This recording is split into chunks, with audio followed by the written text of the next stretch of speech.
You either is or you ain't. You do or you don't. You can or you can't. Or you will or you won't. Either way, baby, a good man, well, he's hard to find. Welcome to the One More for the Good Guys podcast, where good guys gather to shed light on the good life, the people, and the good things that make it that way. I'm Mike McGill with my co-host, Jamie Akins. Now, raise your glass, lend us your ear, and let's have one more for the good guys. You either is or you ain't. You do or you don't. You can or you can't. Or you will. Hey, everybody. One more for the good guys here. I'm Mike. I'm Jamie. Thanks for tuning in again. We're trying to figure this thing out a little bit more as we go along. Hopefully you've been having a good week. We've had a pretty good week so far. I was telling Jamie I seem to be a little bit, I kind of like I'm a little bit out in outer space right now, but anyways, we're going to power through and come up with some fun things to talk about, and hopefully that you find it funny and that you find it interesting. And if you don't, well, keep your comments and your thoughts to yourself and we'll all get along that way. But we were, first of all, what are you smoking? I'm smoking one of these H. Upmann 1844. Añejo? I got turned on to these when I was in Vegas the last time. This little brick and mortar shop had them, and man, very inexpensive, large cigar. This is in a Toro size. Great draw, great burn. This is going to be a medium bodied, probably medium strength as well. And I really like them. Construction's really good. And like I said, about $5 a stick. So it's not bad. If you order online, they were like $7, which is still a great price. Yeah. Is that Dominican? I have to look it up. I believe it is Dominican. Not that it really matters or anything, but yeah, really good cigar. I believe the H. Upmann brand is traditionally a Dominican brand. From the Altadis company is who puts those out. Ecuadorian Habano wrapper. Okay. And Honduran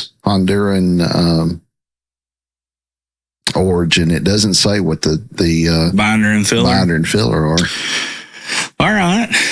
Well, that's you've actually gave me one of those before, and Pennsylvania broadleaf binder. Nice. And Honduran, Nicaraguan, Dominican Republican fillers. So okay, so a five country blend at least. Yeah, you had brought a few of those back from your time out there, and I think we ordered a box of those too. Yeah, or you did. I say we, but yeah, the one I smoked, it was enjoyable and very medium body. Yeah, not something this isn't crazy anybody overpowering. Anybody can smoke this. It's like we talked before. This could go on the newbie list. Really, it's got enough flavor to be something you might want to try again, or that would turn you on to cigars. And it's mild enough to where you're not going to throw your guts up or whatever. So, what are you smoking? I'm smoking a kind of a bargain brand from they repackaged it. They had this real pretty green footband on there. But a Vegas Cubanos and the Don Pepin Garcia from the My Father factory in Nicaragua. It's a Toro, just pretty much your standard traditional Toro size, probably 6 by 56. No, it's a lot smaller. Man. It's probably a 52, maybe. Yeah, maybe. This looks like this is about so probably a 6 by 52, something like that. I just pulled up their the thing about telling a little bit about it. So these are very, I guess, hence the name Cubanos. They're very traditional in sizes, so they're going to be a little smaller ring gauge. The Robusto is a 5x50, which is a classic Cuban size. Yeah. And so I would say this may be a 50 even, or a 52. Might be a 52, but it's pretty small. But budget brand friendly. Really, really good cigar. It's Corojo wrapper and all Nicaraguan filler and binder. This has got the right amount of spice that would pair nicely with a rye whiskey or a bourbon or even like the Irish whiskey that we like so much. Would you call that a pure? That's a Puro, that correct? It is a Puro, yes. Yeah. Which means everything in the cigar is out of the same country, basically. Yes. Yeah. So there are Dominican Puros and there are Nicaraguan Puros. There are Cuban. Honduran Puros, Cuban Puros. Yeah. So yeah, this is you got a 5-country blend, and Right. I've got a Honda or a Nicaraguan Puro, but really nice. The My Father Factory, I'm a big fan. We were talking about doing a top 7 list of brands, and which we probably will do. Yeah, we probably will, but Jamie was like, well, that could take a minute, or that could take, and I said, well, you only have to choose 3.5 of them, because I'm going to say the 3.5 you say, and you'll probably say the 3.5 I say, because be a lot of overlap for sure. Yeah, our palates are very similar in a lot of things, but this is very floral. That Corojo flavor, that real floral and nutty.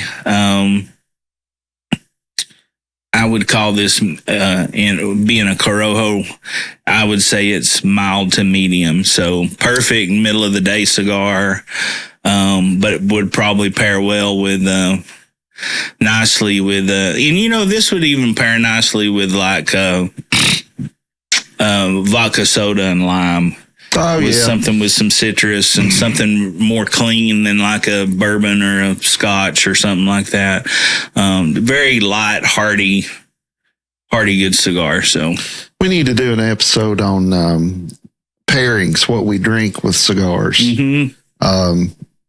Because you mentioned citrus, I'm a big fan of having a citrus something near me when I'm smoking, if I can, because it cleanses your palate, and you can kind of get the same, get all the flavor from the cigar. A lot of people, when they pair stuff with drinks, are like, oh, I'm trying to create, a combination of flavors, and that's fine. I'm not trying to do that. I'm trying to drink something to keep, hydrated, but also to not take away from the cigar itself. Yeah. It's like I tell people all the time, some 80-year-old man didn't put that in a barrel for 15 years for you to put Coke in it. Right. So, would you like anything in your bourbon? I know I don't think we need to start messing it up by putting maybe you put it in a glass. Yeah. So I'm a person that my pairing has everything to do with, I want to get the full flavor of the cigar every time. So I'm not trying to create a new flavor with adding a drink or whatever. And a lot of people do, and that's great. Each their own. It's just, for me, it's the cigar. I can drink a bourbon anytime. I look for something that's more complimentary. Something that's going to be kind of like you get some citrus out of this. And, something to kind of bring out the notes of the cigar. Yeah. That's good too. I can see that. And I'm a big fan, like if you are drinking bourbons or especially bourbon, I have found myself to start liking it with soda water and just a little pinch of lime or not lime, but lemon. So just enough like a highball. Yeah. Okay. Yeah. I find those to be really it turns it into a much lighter drink, especially with us approaching spring and hopefully, summer and everything. So to where you're not, when is the Kentucky Derby? Just completely off subject, but it's not this Sunday, but the next. Okay. The 4th or 5th. I thought spring, I thought drinks, I thought mint juleps, and then I thought that. I don't know if they ever had a mint julep, but anyway, so we're smoking as usual, drinking. We're having Miller Genuine Draft. I was talking about, I watched a little thing today with Tony Stewart on it. It's talking about Earnhardt's death. And Rusty Wallace drove the Miller Genuine Draft car back in those days. And I just hated him so bad. But the beer's good. I like it. And I like it better than I remember it. Yeah. I think it's changed. Has it changed? I don't know. I hadn't seen it in forever. And one day we were a couple years ago now, probably. My buddy Chad Husky, he came across, or maybe I did. I don't know. It was one of us, but I'd stopped in a liquor store and found they had a 12-pack in the bottles. And I always liked them back in the day. And then, of course, being such a huge Big Lebowski fan, that was, the dude drank MGDs. He either drank MGDs in the movie or White Russians. So, the dude abides. It's a good segue into our topic for today. Yeah, that's kind of where I was going. That's good. That's good. See what you did there. Topic for today is going to be Mike and Jamie's top 7 movies of all time. And what got me thinking about once you mentioned that, movies used to be, especially when we were kids and before, going to the movies was a big deal, right? Very big deal. Very big deal. I mean, you didn't have, we could go down a whole rabbit hole on this, but yeah, very big deal. It was something that was celebrated. You didn't have streaming services. You didn't have, the internet, really. The internet. Wheels were square when I was a kid, So send a text message, you sent a raven. Or a pigeon. But no, it was very celebrated. And to get, from being growing up in a rural area, as we both did, that meant a trip to town. So mostly East Town, but yeah. Yeah. Well, even before that, we had to go to Kingston Pike. We went to Kingston Pike, or sometimes maybe down to River Breeze, or to the drive-in, or and that was kind of phasing its way out too. By the time there wasn't, I didn't see many at the drive-in. No, I didn't. Most of the time it was downtown West, or it was at West Town at the mall, or Kingston 4. Kingston 4 was a good one. Those 3 were right there within like a mile of each other, right? And Kingston 4 is like where Chuck E. Cheese is now off Kingston Pike, if you don't remember that. Downtown West is still there. Yeah. And the mall, West Town Mall Theater, was in the parking lot. It was round. Yeah. And I think it had 3 screens. So anyway, we're talking movies today, but it was definitely an event. It was an event, and it really, truly is an art form that I appreciate, and I like old movies a lot. And I'm kind of sad to see, TV is great now. It's because they basically stole the production value from movies. The look of it, and you can just tell so much more story and probably get more revenue, I guess, with a 10-episode series than you can a 2-hour movie. But I'm sad to kind of see it go. I kind of think that it's going to be something that's gone. I think theaters are probably done for. I hope not, but I know they're struggling, and we've had several close just in the last year. Well, you had COVID didn't help that. No, that was what I was getting ready to say. Is you had closings that was happening, before the pandemic. Yeah. But then once the pandemic hit, it really, the entertainment business and the restaurant business really got affected badly. In the theater, most of all, because you can't go to the theater without being in proximity. Right. Somebody, if you're moving 6 feet away in the theater, they're not going to sell enough tickets to survive. So anyway, so we come up with our top 7 films. And I don't really like to necessarily, we don't have to do them in order. Like this is my favorite or whatever. Yeah, I don't. But I've got some go-tos that are, if I'm on an island somewhere and then somehow I've got a DVD player and a television, I've got mine that I drive in on your island. Drive in, whatever. I've got my 7 that I go to. Would Castaway be one of them? No, but if at you're that point, on a deserted island, it would cross my mind a lot. I'm sure. Yeah. Good weight loss plan that guy had. Golly, man, put me on an island for 4 years. Come back in shape and able to spear fish and shit like that. So anyway, in love with the volleyball. Yeah. Hey, I've been some, never mind. I'm not going to put that. No, not going to say that. Anyway, top 7. You want to start? You want me to start? Go ahead. Okay.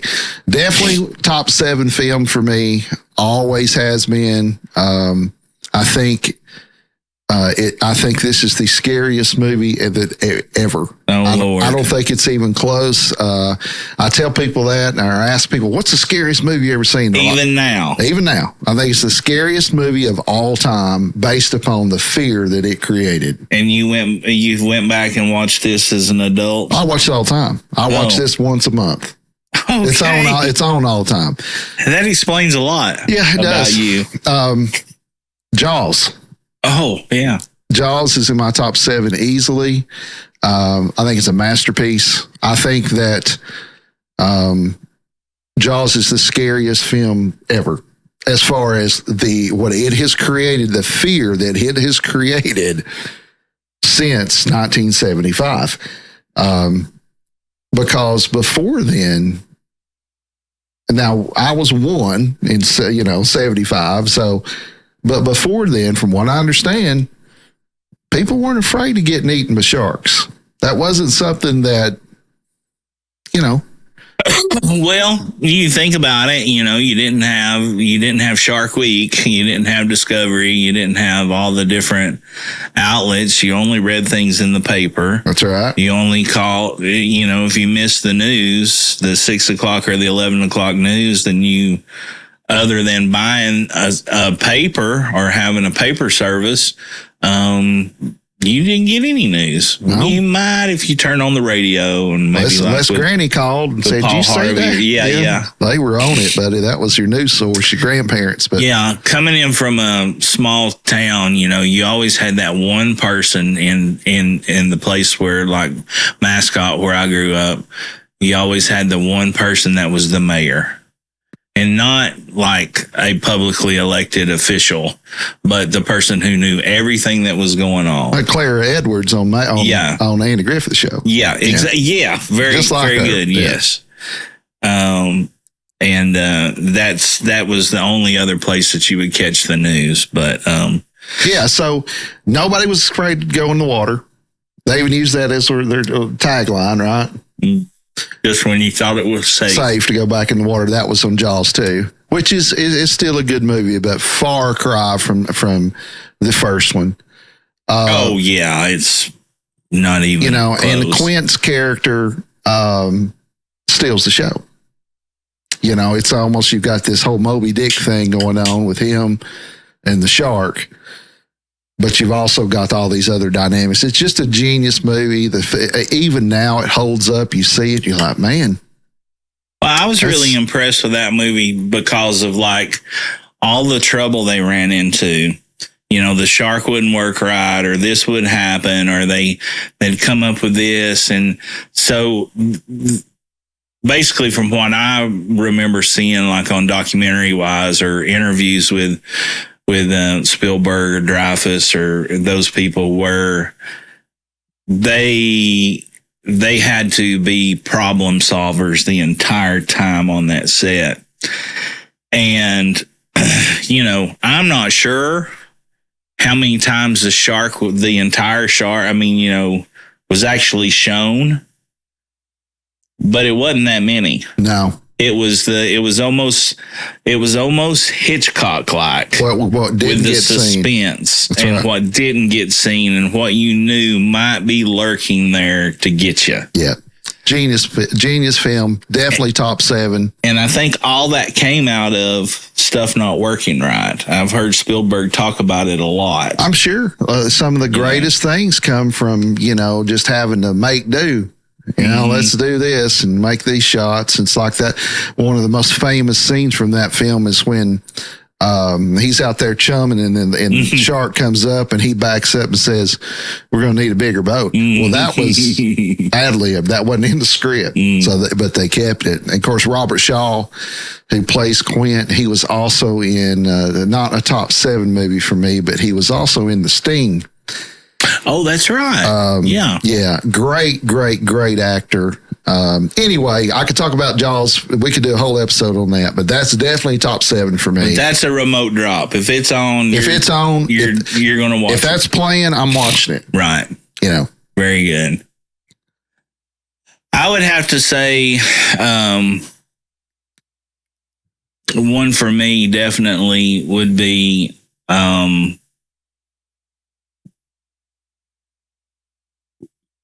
and it's hard to take it to just one, but the mania of the everything that happened surrounding this movie and the release of this movie and the way this movie was filmed, all the different new things that was going on, technology wise and in filmmaking advancements would have to be Star Wars. Oh, yeah. That's another one. You're talking about the first one, particularly. A New Hope. Yeah. All of them, I get it. But that first one, Yeah, I think I'm kind of like in agreement with everybody else. I think Empire Strikes Back was better of the 3 originals, but the best of the 3 originals. But just taking in context of the time, the era, the movies being what they were as something to be celebrated or how something to be seen, how it's held up. Nearly 50 years old. All the advancements of, the costumes, the miniature cities, sets, planets. Yeah, ships, before CGI. Before any of that stuff. Yeah. It was amazing. And to come up with that story and all that just from, it's basically a Tolkien kind of thing. He created that universe and made you want to be in it. 1977, I saw that in the Round Theater in front of Westtown Mall and fell asleep. But I was just 3. Right. But, I think I've seen it I've probably seen it there or Downtown West, one of the two. I think it was playing it there. But again, just for the time and the impact that it's had on, it's a movie that's had 9 sequels, Yeah. Basically. Some of which should have been made. Some of them, sure. But, and I do love the fact that a lot of the Star Wars nerds or whatever you want to call them, fans, we'll say fans, but how they want to say something about it's with this one it should have been this, or they should have did this, or they left this part out, and it's like, listen, it's 9 sequels. They're allowed a stinker every once in a while, you know. But again, just for the time, the impact that it's had, the longevity, all the new ways of filming and storytelling, it was an incredible. A nation lost a world. Basically, our universe lost their damn mind over it. Oh yeah, still do. Yeah. Still do. I would say that's a gotta great be one. up there. That's another one that I always put on. Like if it's on, I let it play. And of course, now all you can see is the ones where they've doctored in some things and they added Jabba at the Millennium Falcon part and things like that, which is, okay. I saw the original and know how it goes. But that's a great one. Okay, so Did you know, real quick, just because you brought that up, the actual original, I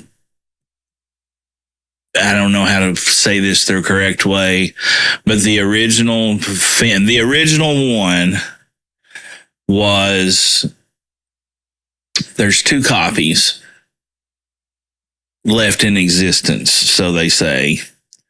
And what's his face? George Lucas. Lucas has one, and the other one is in the Smithsonian, I think. That would make sense. I think that's right. Makes sense. Definitely. That's a top 20 for me. I mean, from an impact standpoint for my childhood, it's probably number 1, really, as far as affecting us. Okay, my top 7. Number 2 on my list, not necessarily number 2 in my heart, is got to be The Godfather, the first one. I'll just lump the 1 and 2 together, and I really like 3 fine enough. But and it's something I didn't see till later in life. I don't think I watched The Godfather till I was in my 20s. Yeah. And if it's on, I'll watch it. I don't care what it is. It's probably the one film that if it's on, I watch it. Yeah, no, it's definitely a one that you could watch. There's so many quotable lines in it. There's so many scenes that are iconic.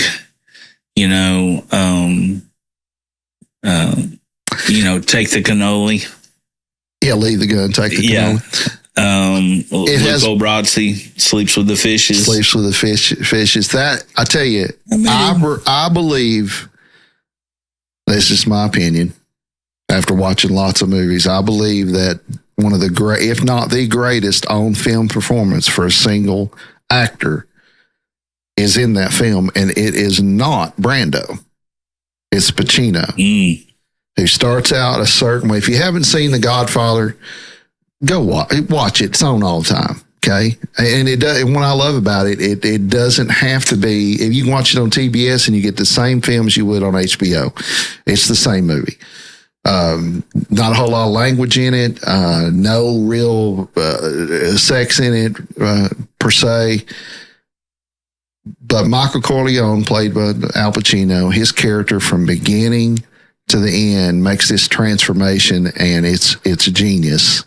The guy that played Sonny, who recently passed away, James Caan, actually auditioned for Michael Corleone. Yeah, first. And good thing that, they went the way they did, because they were perfect for the role. But anyway, that's definitely in my top 7 on all the time. I could do a year's worth of episodes on it. But listen, if you haven't seen The Godfather, if you haven't seen any of these, you need to watch them. Okay. Yeah. I don't watch movies. I don't care if you do. I watch them anyway. You'll learn something.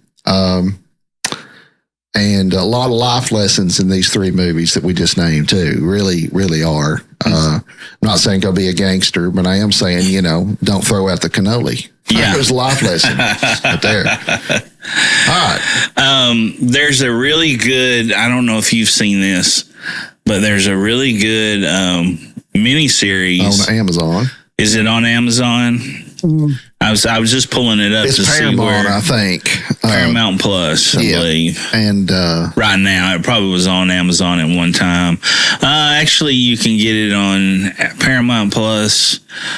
They say YouTube, Amazon Prime Video. It is on Amazon, so there's lots of places you can get it. But it's called The Offer. And it was basically about the making of The Godfather, and talk about all the crazy shit they had to go through to make that movie. I mean, Pacino was a nobody. he was basically an off Broadway actor who was in the actor's studio at the time, and had no draw or star power. But most of them didn't. Yeah, and Brando did. Coppola, James Caan, Brando, Robert Duvall, but he was really young in it too. Yeah. That's my favorite actor, Robert Duvall. But Coppola wasn't going to make it if he couldn't have Pacino playing Michael Corleone. Oh, no. And hell, he cast his sister as the sister. They fought him tooth and nail. The whole. Have you seen that? The Offer? Very good. Very good. It's worth a watch. Watch The Godfather first, then go back and watch that, and you can see everything we're talking about.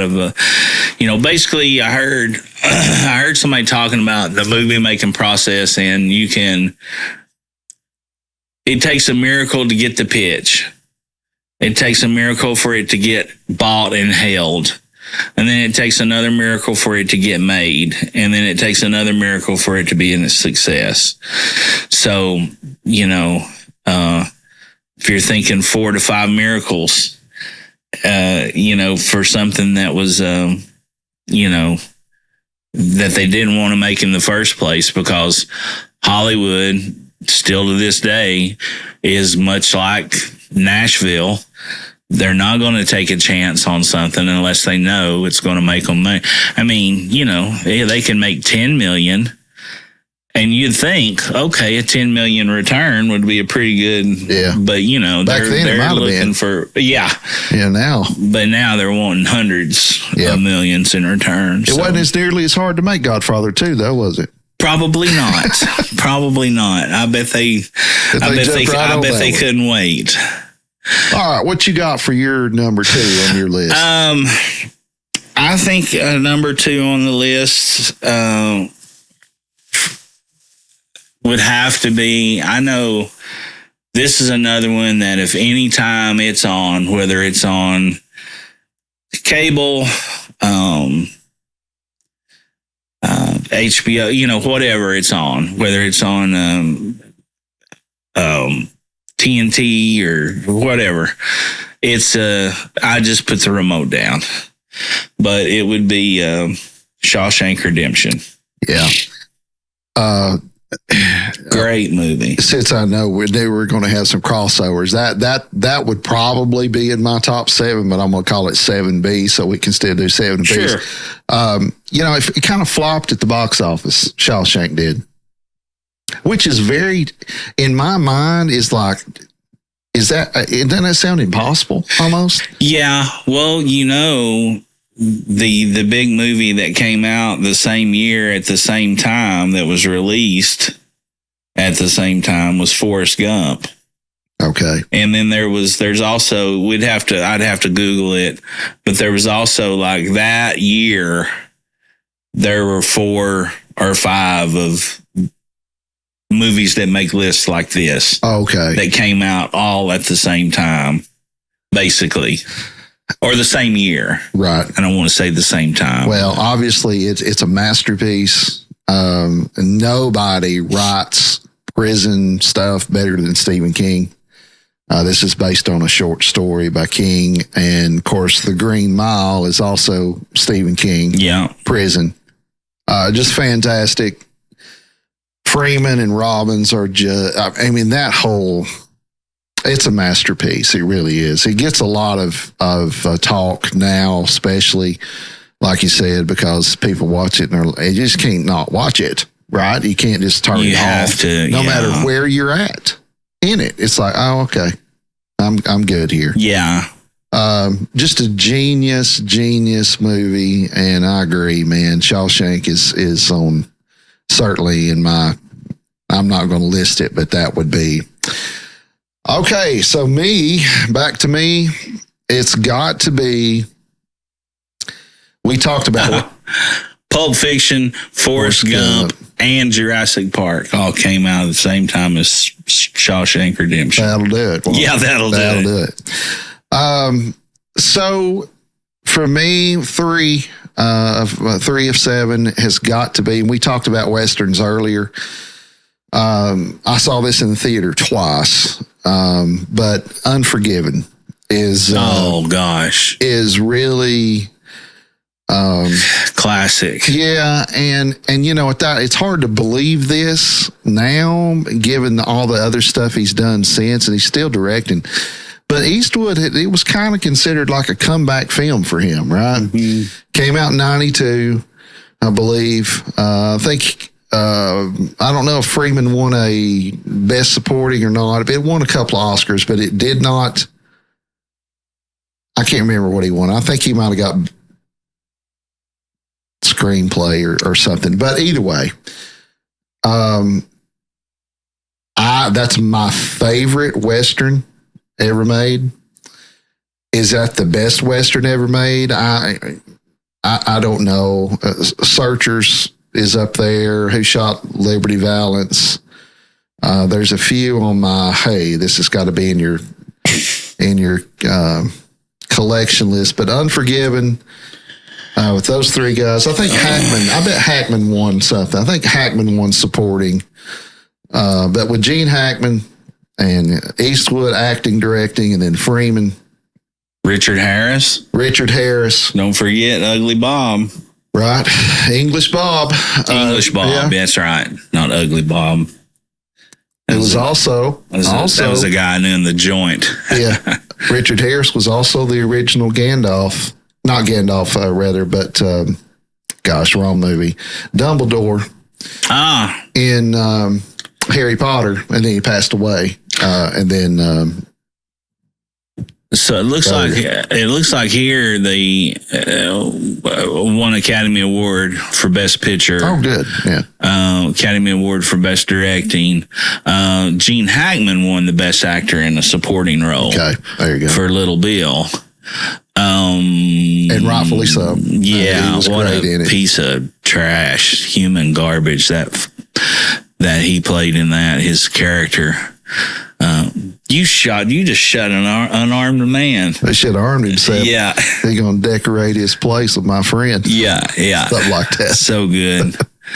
Any rate, tons of stuff, tons of awards, too many to read. We could just keep on and on and on. But I loved it at the front of that movie when, it shows him.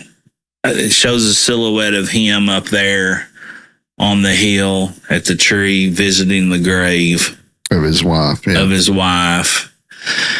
And then it comes on with all that, with the writing about telling you who William Money was.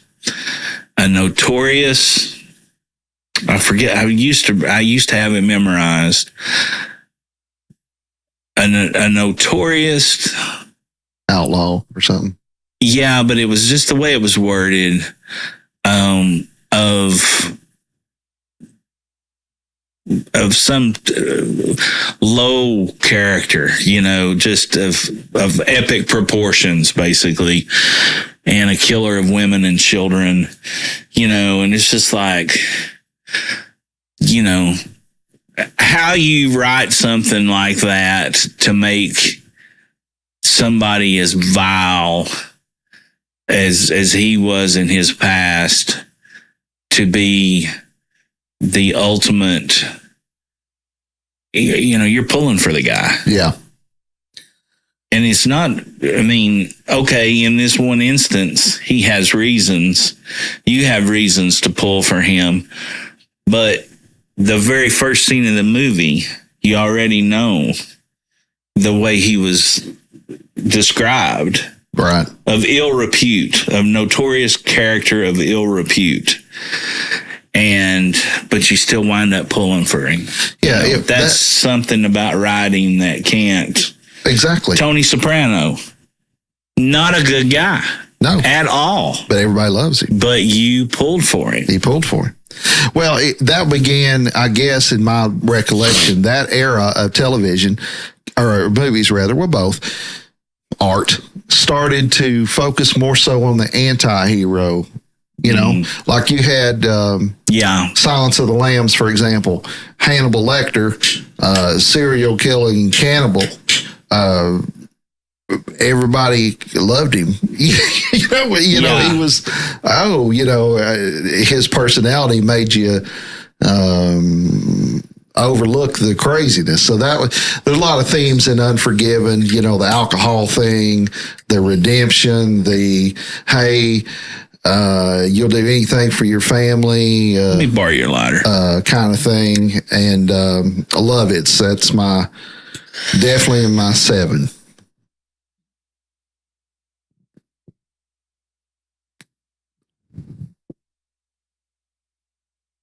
Yeah, definitely. And I would say, and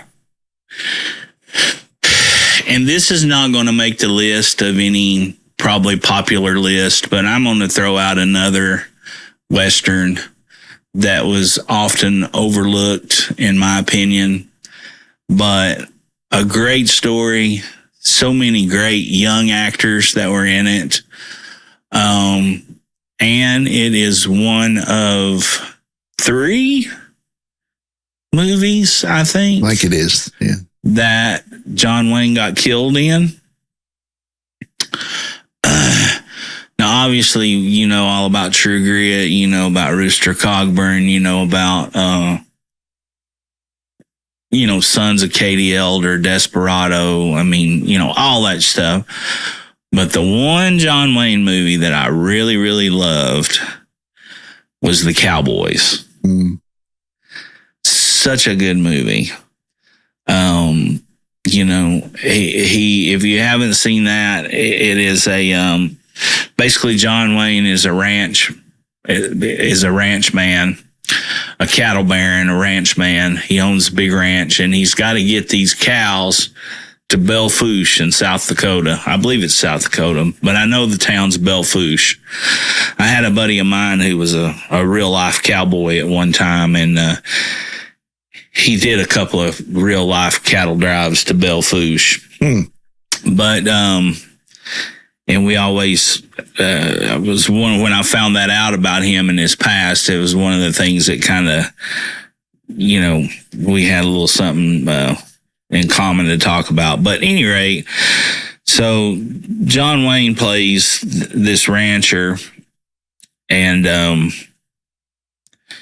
he's got to get these cows, his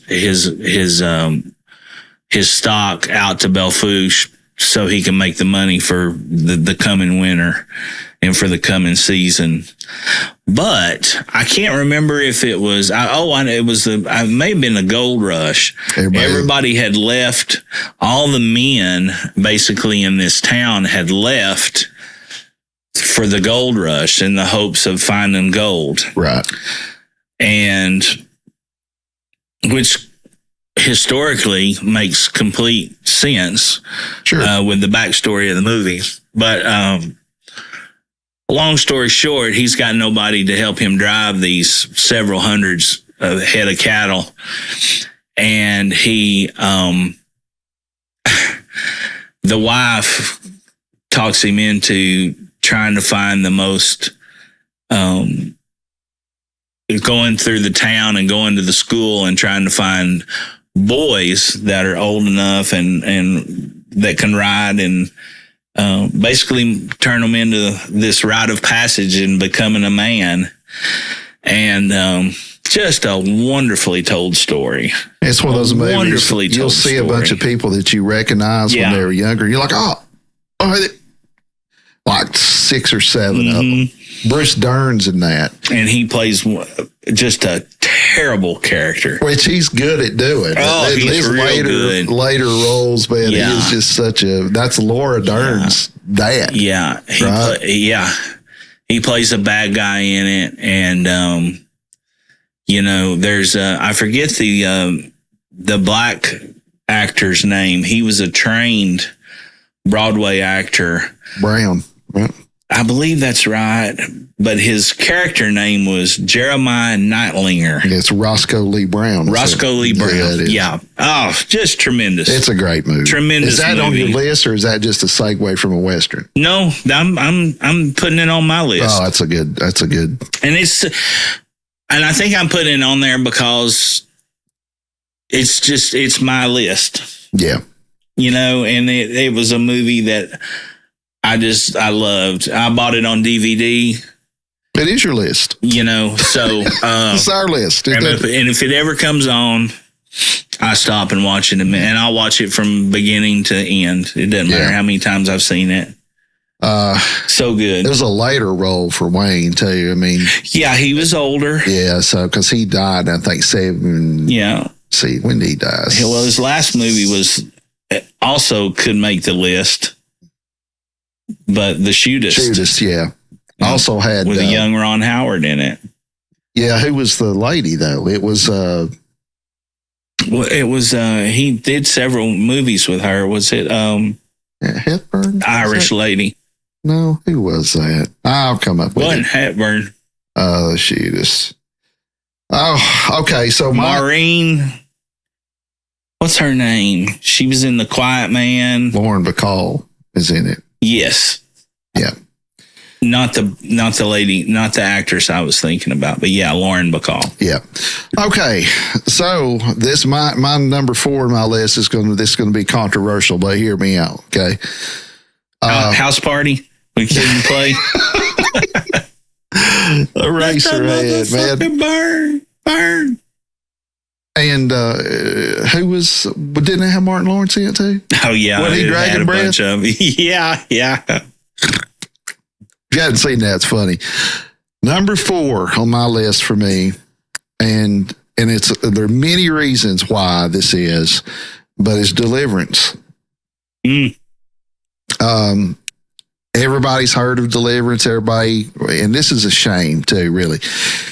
There's a rape scene in it, graphic rape, male on male scene. Everybody knows about it. Whatever, it gets a lot of memes and whatever. I read quite a bit, and James Dickey wrote that, and he plays the sheriff at the end of it when they're investigating what's going on. That's James Dickey. He taught at the University of South Carolina. Great poet, but the book Deliverance is absolutely fantastic. It is absolutely unbelievable. And so is the movie. Forget the rape part. Okay. Don't let your kids watch it, of course, but watch it. It has first of all, those guys in those canoes are really doing all those stunts. They are doing those. Okay. Yeah. The filming location was hard to get to every day. It's filmed on the Ocoee, wasn't it? No, it's filmed on the northeast part of Georgia. And if you go up that way, it's a different river. Okay. They might have filmed some of it there on the Ocoee, but looks like it, Anyway, the film is wonderful. It's got Burt Reynolds in it. It's got John Voight in it, who is Angelina Jolie's father. Got Ronnie Cox in it. Ronnie Cox was the chief of police in Beverly Hills Cop, right? Or the head guy in that. Yeah. He was also in,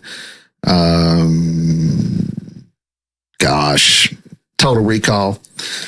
He was in RoboCop, Ronnie Cox. He had a pretty good career. And the other one is Ned Beatty, who played the sidekick in the Superman movies with Christopher Reeve. Anyway, Deliverance is fantastic. Okay. Dark themes, very, it's dark. It's a dark movie, but certainly in my top 7 all-time films. And the book, as good as the movie is, the book is even better. It's fantastic. Highly recommend reading that book. Mm-hmm. I have never read the book. I've seen the movie, and it is a good movie. Where we at? 4? 5? Yeah. I got it. 4 more. That was 4? I was 4. You're 4 now. Oh, my 4. You're 4. Okay.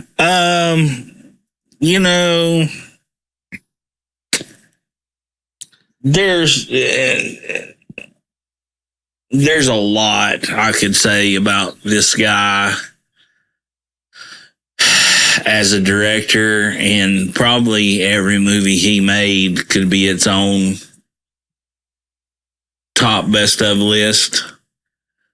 And I know lots of people like different ones more than the others. But you know, I think there's got to be a Tarantino movie in that list somewhere. And it's a real hard one. I really, really like Jackie Brown. I do too. Although I don't know if it was his, you know, his absolute. I like them all. I thought Once Upon a Time in Hollywood was as good as anything he's ever did. And everybody's like, well, it's this and it's that. It's maybe you didn't see the fucking title. Once Upon a Time in Hollywood. There's going to be some liberties to be taken with that type of title. Look who it is, man. He's not one about following rules stuff. But you know, there's I loved, and this may be, I'm not trying to justify this because it's my list, but the reason I may like it so well and is because I got to see it. I got to see this movie,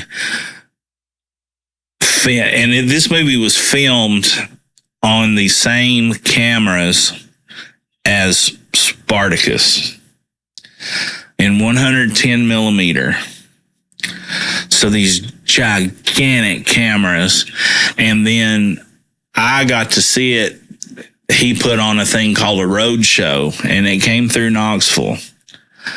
And you got to watch it on 110 millimeter film in the theater. How was that? Spectacular. Wow. It was unfucking believable. But back in the day, when they would do film releases, they would do a road show. And of course, him being the history buff that he is to the craft of filmmaking, that's the way he released this one. So it played in 10 theaters across America. And one was here. Which one? It was the one down in Turkey Creek. Okay. Pinnacle. Yeah. Makes Pinnacle. sense. But got to see it on real film. So you would see a hair or a little piece of fuzz come through the corner. You know, nice. It was just so good. And everything was shot so big with this big, huge camera that if you watch it on TV or you watch it on the streaming service, or it just doesn't do it justice. It doesn't translate to that the massive span of this, but it's the Hateful Eight. Okay, so that your Hateful Eight is your list. Yeah. I'm putting it on there. I love it. It's listen now, it ain't made for kids either. No. Well, I don't know any Tarantino movie that has been made for kids, but you know, you talk about actors. You know, you start with Kirk Douglas, Samuel L. Jackson, Russell. Bruce Dern, Kurt Russell.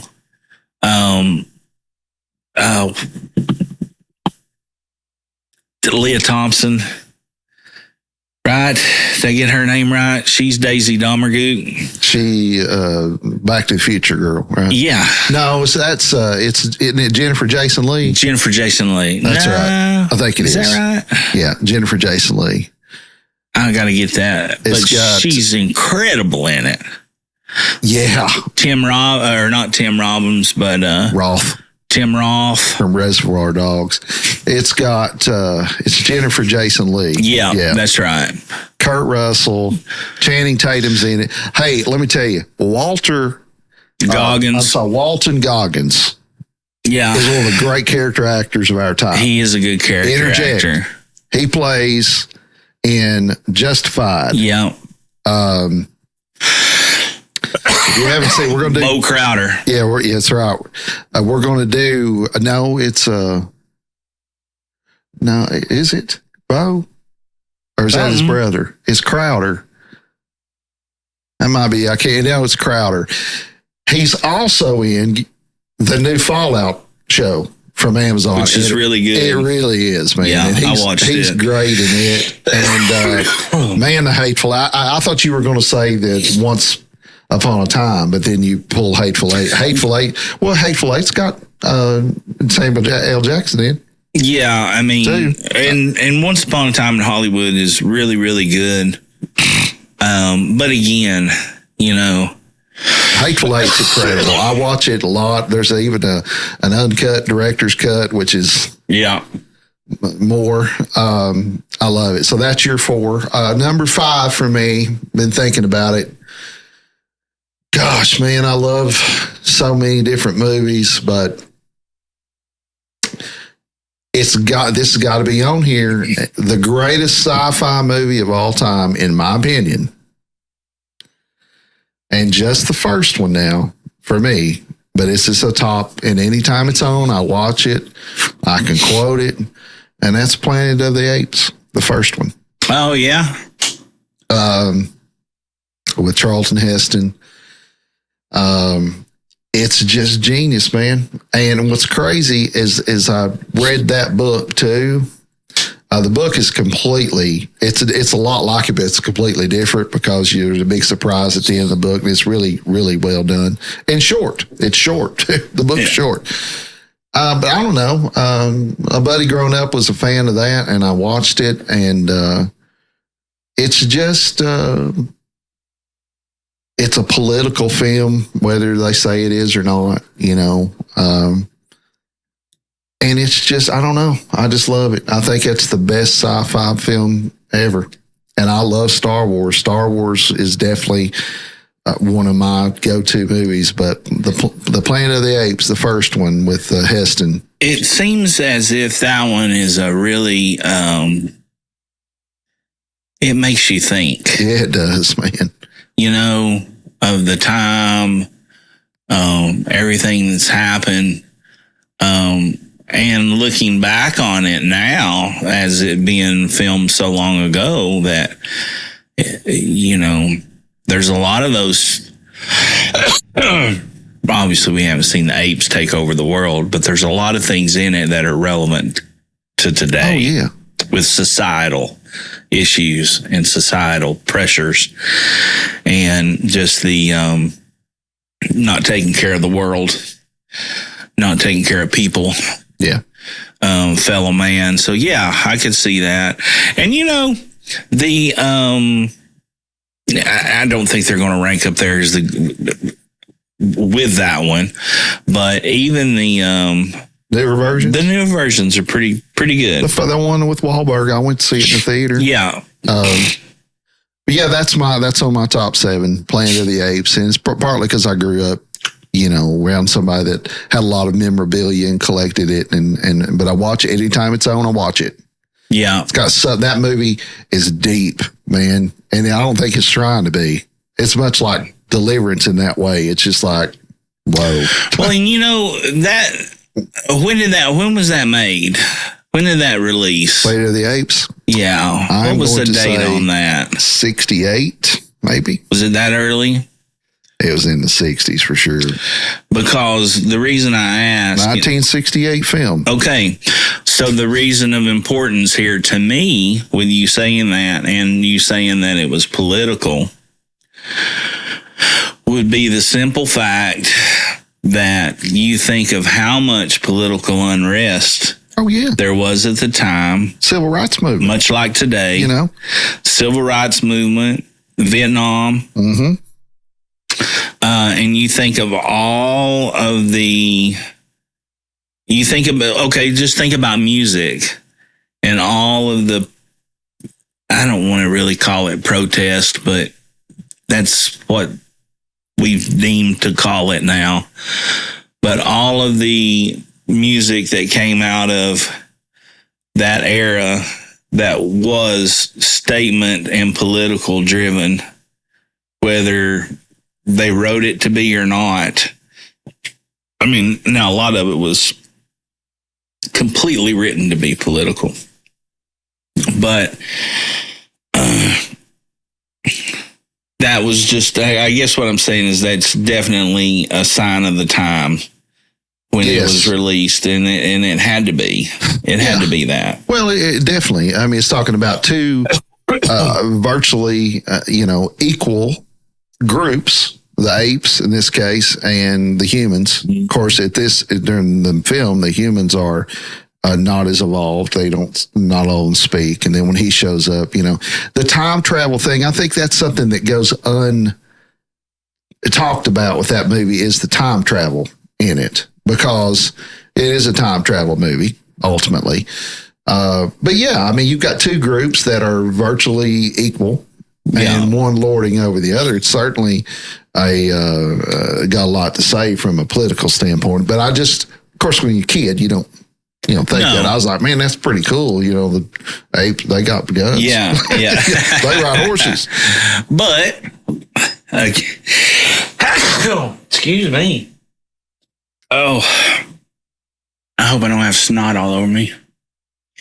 One drawback of having a big beard sometimes. No, but looking back on it and how it stood up,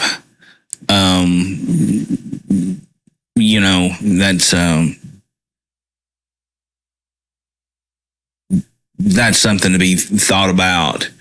That I don't know what I'm trying to say, but yes. Well, certainly. I mean, you can look at a lot of these films from a political standpoint. I just never did that one until later on. I got old enough to understand, but it's just thank you. That's what I was trying to get at. And the turnaround time on it, I think the book was written in 1963. Yeah, 1963. So, French book. Yeah, man, I just think that, but to me, that's the best sci-fi film of all time. It to me. Yeah. It's got time travel in it. You've got a huge surprise at the end. It's just really well done, Anyway, that's my number 5. No particular order. Yeah. So I guess my next one would have to be, another,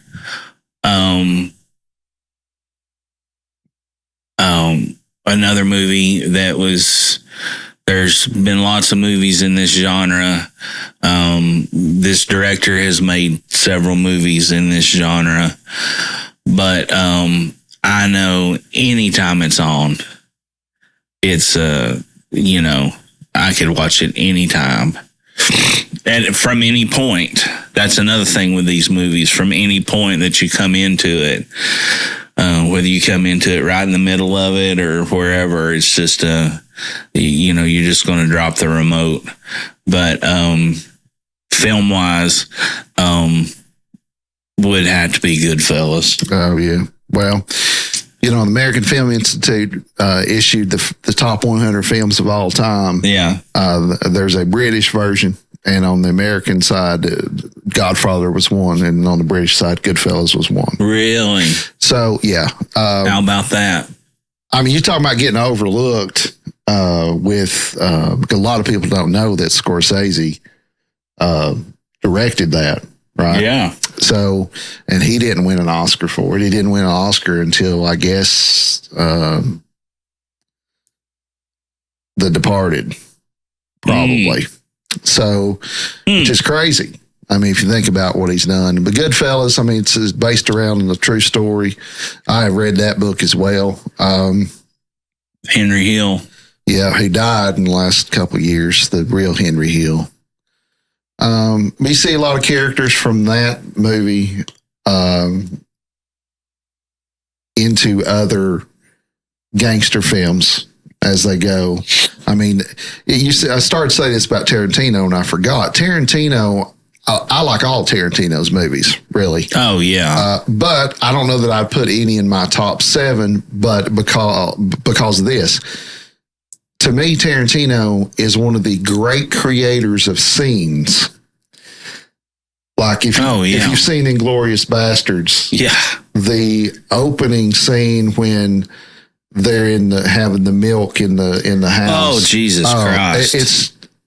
It's just genius. That even some of the scenes in Reservoir Dogs about the tipping. And then the rat. Oh yeah, he's trying to catch the eagle and the rat. Yeah, and that's the analogy that he's sitting there using, and he did win Oscar. That guy and did. all those poor Jewish people are underneath the house. Yeah, it's so. I mean, he created a character there, but that scene, the Pulp Fiction scene with the hamburger, and there were several Pulp Fiction scenes, but he's a scene creator. It's like, yeah.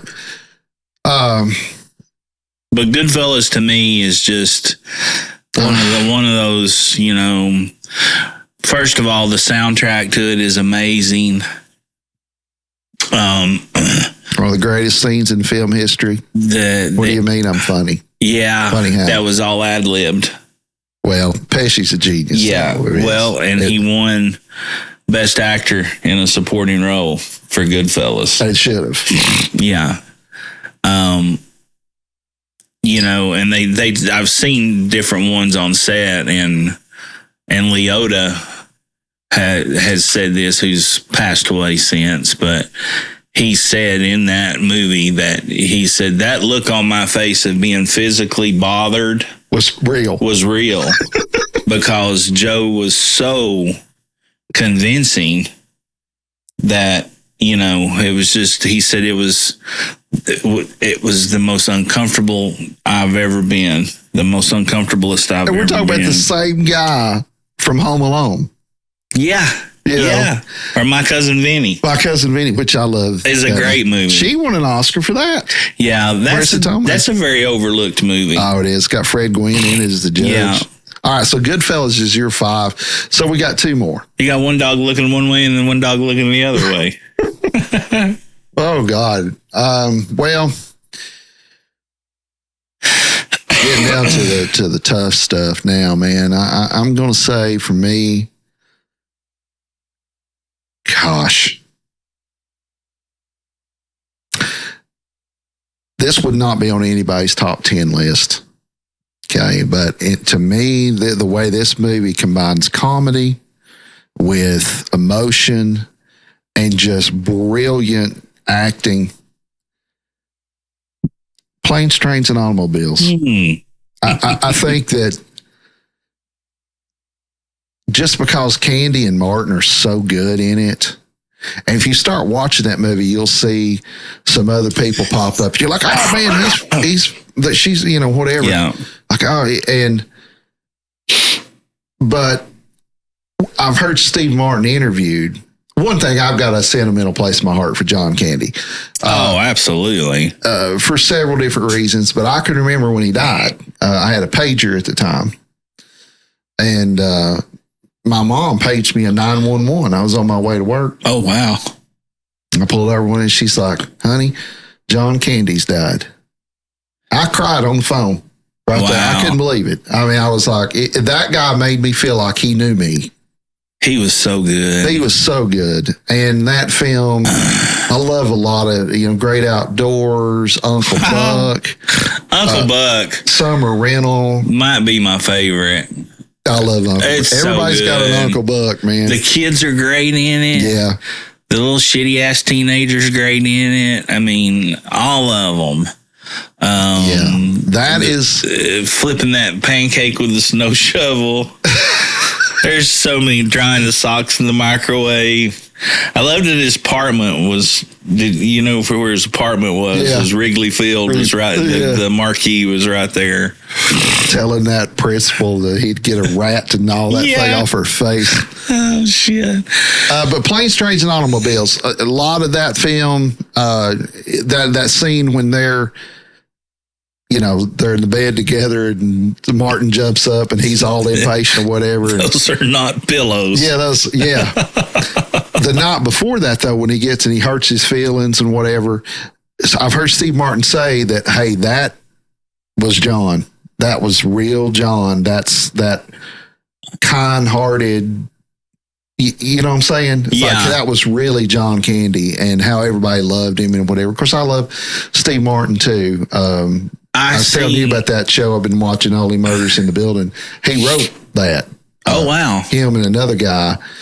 And him and Martin Short are great in that. And some Gomez too, really. What is that on again? All the Murders? I've been watching it on Hulu. I think it's like I don't know. It's mature, so it's got language in it. Right. It may be a Hulu show, or I'm not certain, but I've been watching it on Hulu. But yeah, Planes, Trains, and Automobiles. I mean, everything about that movie, it's got Kevin Bacon in it. Mm-hmm. Everything about that film. When you think about, the director, John Hughes, I mean, who died way too young. Way too young. Listen to this. So he writes the Breakfast Club. Loved it. In 85. Weird Science in 85, which is great. You're stewed, but what? Cover yourself, Wyatt. Okay, Breakfast Club 85. Weird Science 85. There's enough. That's enough. That's a career right there. Yeah. Ferris Bueller 86. Plane, Trains, and Automobile 87. She's Having a Baby. I don't remember I've that seen one that one much. time, but it wasn't a big hit. Uncle Buck in 89 and Curly Sue in 91. I don't think that's not all of them, is it? Did he not do Home Alone? Yeah, I was thinking so. And he did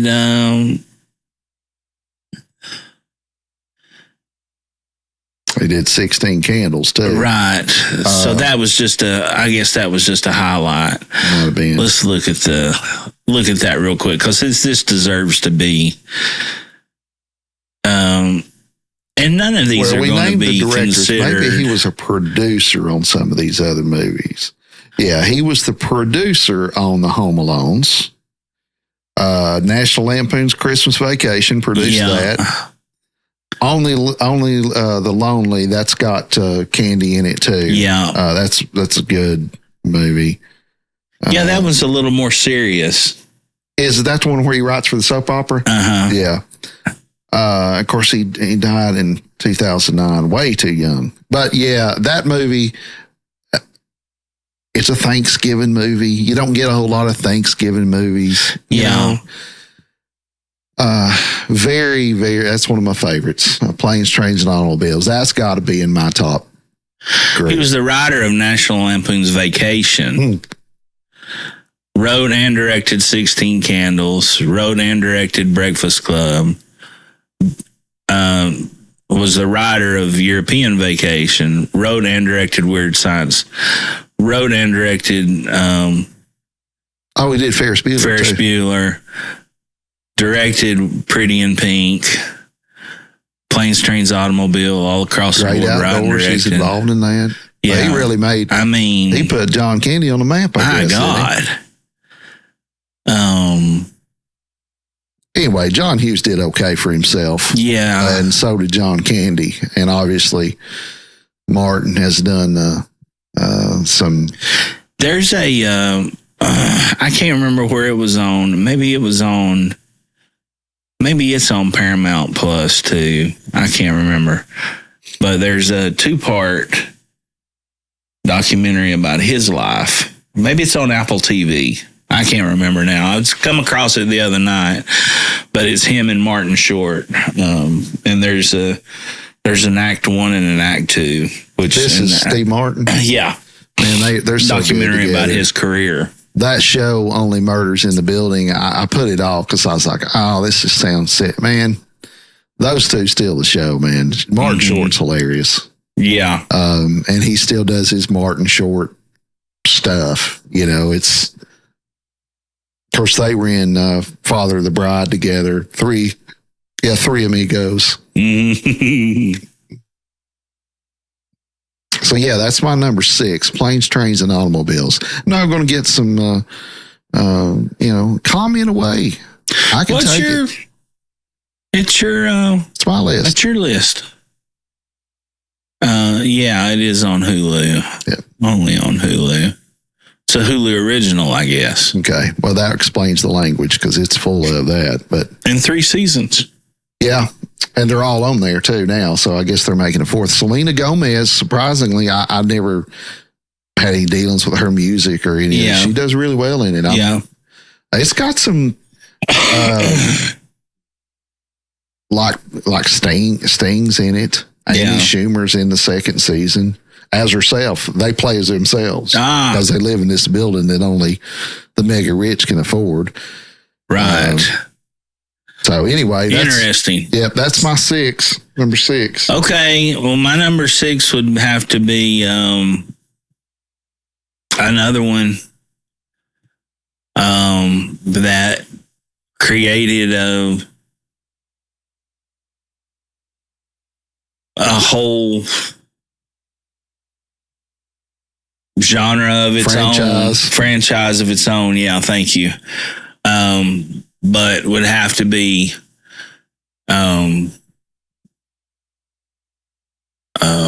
Raiders of the Lost Ark. Man, it was huge. It is. He's huge. That that it's a little trivia about that. Tom Selleck was the original choice to play Indiana, but had other obligations with Magnum PI. Mm-hmm. And so they call Harrison Ford. And I have realistically. And selling reverse mortgages. Yeah, I have no fucking doubt, though, that Tom Selleck would have been good at that. Probably so. Quigley Down Under, he's good. Man, Blue Bloods, have you seen Blue Bloods? That's a current show. TV. It's I don't ever watch that shit. He's great in that. I mean, in Magnum, he was good in that. He was in... what's that baseball, Mr. 3000? Was that Mr. Baseball? Mr. Baseball, that's right. Mr. 3000 was, or something 3000 was Bernie Mac. It was great. We'll do top 7 stand-up comedians one episode. All right, so. But I think, Raiders of the Lost Ark, again, it was cutting edge for the time. The stunts. Shooting on all those locations, and again, something that born a franchise. And some can say, I didn't really like the first one he came back, the Crystal Skull. I thought that was a little stupid. The one with Shia LaBeouf in it. Yeah.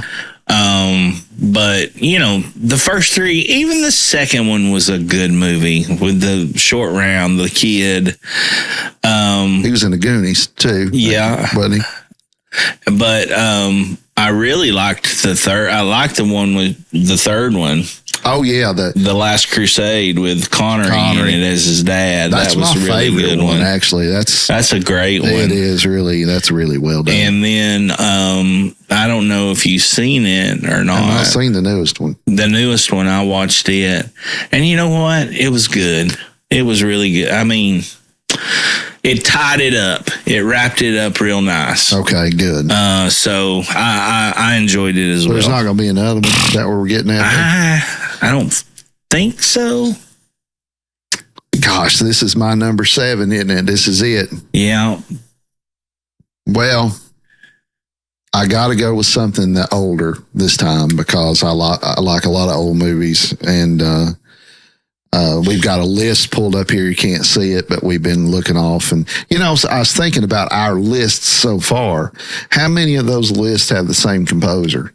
How many of those movies have the same composer? Several of them. John Williams did Star Wars, did Raiders, did Jaws. Yeah. I can't remember if any of I don't think any of my others had him as a soundtrack. All right, so going back, old movies. I see this list we're looking at here is just a bunch. It's got Gone with the Wind, 12 Angry Men. I don't know if you've seen that, but that's a great movie.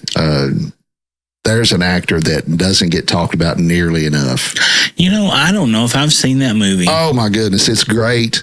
And it's got, God, I just went blank. Henry Fonda. Okay. It's fantastic. His version of Grapes of Wrath too, with Fonda in it, that guy his stare, it will just freeze your blood, man. Once Upon a Time in the West. That's the stare. Yep. That's what you're talking about. Yep. Holy Christ. Yep. He's got that's got to be on a movie. Well, it would be on my Western list. Yeah, sure. Okay, so my final one that I've got to put on here because it meant so much to me as a kid. The history of it means so much because it really got screwed at the Oscars. Porky's? You got it. Pee-wee, remember him? No, The Wizard of Oz. Oh, yeah. Came out in 1939. Just happened to be the same year that Gone with the Wind came out. Yeah. Another great movie. I think that Wizard of Oz did some things in the film. And of course, people are going to be like, well, they treated Dorothy like it. I didn't do that. We're talking about the movie. So, yeah. Judy Garland was my first little girlfriend on TV because I was little. Because he used to play it every year. They used to come on television every year. Yeah. Watch it. I was like, oh man, she was just. It was an event. When I was 5, that was the prettiest girl on the planet. And I've talked to a lot of people since that have terrible memories of that movie. It scared them to death. They're just afraid, and I could see that. But I think that, having read some of the books and just the it's just genius. It's just genius. The way it goes from black and white to color when she goes to Oz. Mm-hmm. The whole thing was a dream. Was it Margaret Hamilton that played the witch? She played the nosy neighbor that wanted to get rid of Toto. And then, of course, she played the Wicked Witch of the West. I think it's Margaret Hamilton. That's her name. She also was the Maxwell House lady and had a hard time being cast later on. There is a fantastic Mr. Rogers episode with her on it where he basically tells kids, that it's just Margaret Hamilton. That it's just a costume, kids. And when I love Mr. Rogers. But yeah, Wizard of Oz, that's in my top, definitely. Lots of other old movies. Maybe we'll do one on old movies one day. But yeah. I'll tell you an old one. I was just scrolling through another little list here of some things just to kind of help jog the memory of things. But definitely one that's on here that's and it's an older movie.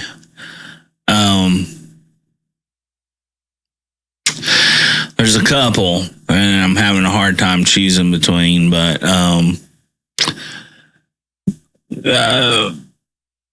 think for me, is this a list that you're looking at of the top ever?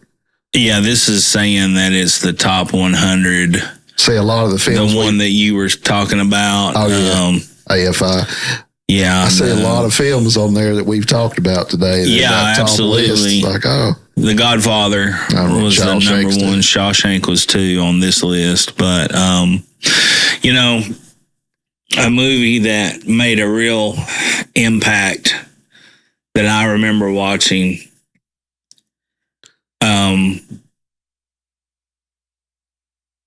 And later on, I found that with my neighbor, that his dad went through, was a prisoner of war in the Philippines. I mean, not in the Philippines, but the South Pacific. He was rescued and saved. He escaped, but was rescued and saved and was able to make it back to Mascot in 1945. Wow. through resistant and guerrilla fighters, Philippine people, lost an eye. Now, I knew none of this when this movie came out, but when Bill told me this story of his dad and how crazy it was, but I'm going to put it up there. And it's going to be my 7, because if it's on, I'll watch it at any time. But The Bridge on the River Kwai. Oh, wow. Sir Alex Guinness. And Obi-Wan Kenobi. I mean, I could whistle that at any time, and that's immediately makes me think of that movie. But so well done. God, is that in the top 10? That might be shot on location. I don't know. I've only seen that a couple of times. It's great, but man, it's great. That's on a must-watch list. It's got to be in somewhere. I thought you were going to say The Deer Hunter or something like that when you were talking about Vietnam. And The Deer Hunter was good, but this was dark. They've got it on 25. Okay, well, I mean, there's a lot of good movies, but yeah, 57, man. But we talk about the genocide that the Germans, the Nazis. We won't say Germans, because I think they're still paying for that part of their history. But the Nazis, we think about the genocide that the Nazis created with the killing of all the Jews. And Jews, everybody else, right? And everybody else, for that matter. But 20 million Russians. The Japanese, buddy. It was just as bad. I mean, just as bad. And they worked them like dogs on all those railroads and bridges and trying to get transportation where they could move throughout those islands. Yeah. I mean, and countless Americans and British soldiers, as well as countless Chinese. I mean, they were a rough group, but yeah, I'd say The Bridge on the River Kwai, because it made an impact on me as a kid, as being one of those. You watched a lot of those war movies as kids or teenagers, thinking, for the action and this, that, and the other, and that was a different movie. There wasn't a lot of action. Wasn't a lot of glory, saving the day or overtaking the city or an objective. It was how to stay alive and still be a leader of men and keep them alive under the utmost cruelest of circumstances. Yeah. So, well, we grew up in a lot of lessons there too in that. We grew up in the Rambo era, where it was, here's the hero. And which I love First Blood. That's one of my favorite movies, the very first one. But yeah, gosh, The Bridge over the River Kwai. I've only seen that twice, I think. Yeah. There's so many good old movies. I was going to say in place of The Wizard of Oz, and this movie has made a bigger impact on me later in life, but that's Casablanca.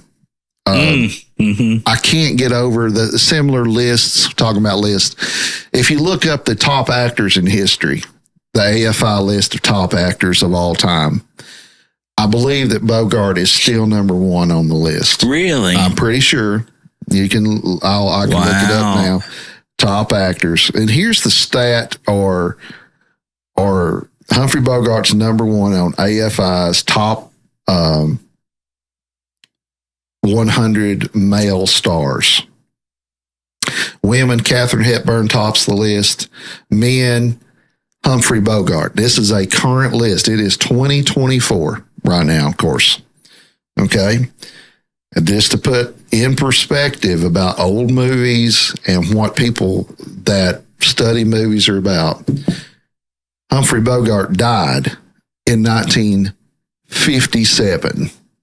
That means the number 1 star in the history of Hollywood has been dead going on 70 years. That's how big of an impact that guy had. That's crazy. And if you think about that, like African Queen, of course, but Casablanca, Rick's Place, he plays Rick. It's a genius movie. And watching it, I think it came out in 42. If you've never seen it, or everybody's heard of it, they play it again, Sam. That's not the direct quote, but that came from that movie. Sam was the pianist there, and he'd play. And watch that movie, because I grew up. Here's what I grew up thinking when I was little, or when I got to be a teenager. I thought, man, old movies were dull and boring, and nothing risque rather. No, watch Casablanca. Okay. And you'll see some themes in there, and you're like, whoa. Oh, Fargo. Yeah. Man, that's a good one. Man, I could go. Those guys. Yeah. Okay. They have their own No category. Country for Old Men. One of my favorite movies. That's Coen Brothers. Fargo is. Yeah, Fargo. The show is fantastic, too. Really, the show might be better than the movie. I know that's blasphemy to say, but that first season, man, with Billy Bob, was pretty unbelievable. Sling Blade, and this last one, and this last one with John Hamm as the bad guy was pretty darn good. Of course, Big Lebowski, Grapes of Wrath was on there. Yeah, we've gotten a lot of them right as far as, and we didn't look at any list beforehand. We just as off the cuff, really, just talking about get a little side track of well, there's so many you forget. Well, I mean, just like we forgot Fargo. Yeah, I mean, Sling Blade. I forgot Sling Blade. Sling Blade. There's so many. Gosh, man. But again, Cowboys is not on any of these lists, but that's, for me, that's one of the great Westerns. Well, it is. And it just happens to be a really good story as well. There's so many meanings to it. But all that being said, that's our list. I'm sure you've got your list of your own. Argue with our list. Yeah, sure. But we welcome any comments and feedback on maybe if we forgot something or you got an honorable mention. Put it in the comment section down in the YouTube page. We are videoing now, so obviously the last 3 we've done has been video as well as audio. You can still stream the podcast anywhere you get your podcasts. It'll still be available there, and you can get the video versions of on YouTube if you want to watch us. That's right. So be sure to do that. Like us, subscribe. Please share us with some friends. And what's nice, too, I found out, you're talking about YouTube, you can subscribe to the channel on YouTube. Yeah. And you get all the audio podcasts from before, too. They're on there. Oh, nice. So you can get the whole show from YouTube. You can get the video versions of the new ones, the audio, and the audio versions only come straight from this, so it's the same audio. Okay. But all the episodes are on YouTube now as well. So the RSS feed feeds all that. So they're all on there. So you can go to YouTube and that can be your one-stop shop. For there you go. Good guys. So there you go. Yeah, we wanted to do something a little different. Been doing a lot of guest episodes. Been doing some cigar stuff. Still smoking our cigars. But that's our top 7 movies on our personal list. Yeah, and we got more guests lined up, so just stick around. We're going to be doing some stuff. Visit us on Facebook, Instagram, YouTube, obviously. Become a subscriber. Hit the notifications thing. Come down to the Jig and Reel and watch us play. Yeah. We're still doing the second Fridays at the Jig and Reel with a full band, and the last Friday solo with just myself at Trailhead. So Trailhead, one of our sponsors. Yes. Yeah. And so if you look hard, you don't have to look too hard. You'll find us somewhere. But the biggest thing, again, is to share, subscribe, and like. Absolutely. And you want to do another one? Absolutely. Cheers, everybody. Cheers, everybody. One more for the good guys. You either is or you ain't. You do or you don't. You can or you can't. Or you will or you won't. Either way, baby, a good man, well, he's hard to find.